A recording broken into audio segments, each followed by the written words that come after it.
Porter here with Riveter Consulting Group's YouTube page. Thank you so much for joining.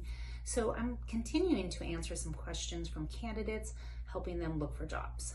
What you want to know, if there's something that I don't cover, please write a note to us and I'm happy to cover it in another video.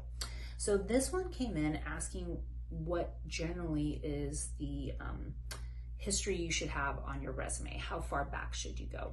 So typically you want to go back 10 to 15 years. Now, if you have positions that you think add a lot of value and you want to highlight, then absolutely you can add more years, but 10 to 15 is kind of a good starting point.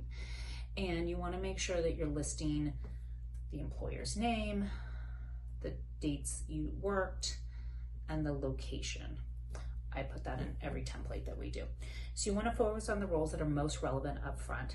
I always emphasize the skills, hard skills such as, the technology, any kind of, like if you work in a home, if you have smart home experience, hard skills that you want your employer to know about. If you have technology such as CRM, obviously Google, things like that. So list that, make sure that's up there. And then you want to talk about the jobs that are most relevant to this job. You still need to go in chronological order, but I always tell people to front load the front page with as many bullet points that correlate to the job they're looking for. So if you're looking for an executive assistant job, and let's say you've done some admin work and then you've been a real estate agent, make sure that you have all of the bullet points more on the admin job, not as much on the real estate.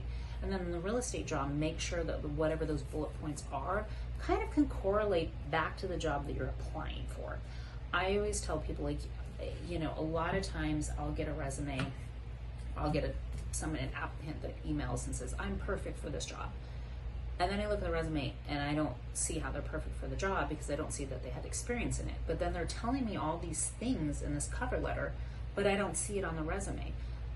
That doesn't make sense to me. So you gotta make sure your cover letter and what you're saying matches to what your resume is saying, and start highlighting those job tasks that is in the job you're searching for and in the job that you had. I hope that helps.